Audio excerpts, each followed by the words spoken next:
Сосед мой как хлебнет вина, все говорит: война, война. И скольких жизней унесло и не сложилось.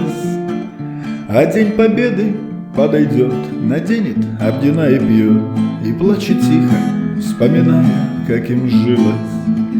Как помнит мать черты лица и похоронку на отца, и как в 16 убежал на фронт с Витюхой, как Витя крикнул вперед за, и разорвала на глазах, охоронила незнакомая старуха.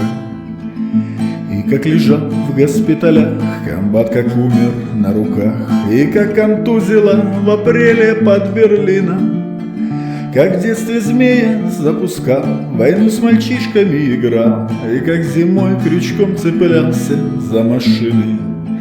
В войну играл, как будто знал, подрос чуть-чуть, на фронт попал. Война им с детства здорово в жизни пригодилась, а многие по одному играли до войны в тюрьму.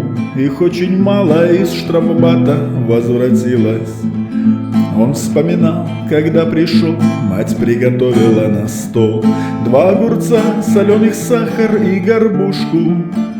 Как плакала в пустой рукав и все смотрела, губы сжав, как он одной рукой пил из отцовской кружки. Затем пришла Витюхи мать, и Витю стали поминать, как ей отдал Витюхин старенький кисет. Она ушла домой в слезах, кисет к груди рукой прижав, и все горел в ее окне полночный свет. И, уложив его в кровать, всю ночь сидела рядом мать.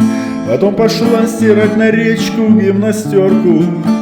Хлыстом хлыстнул вдали пастух, за речкой сипло пел петух, взлетев на ржавый бензобак 34-ки.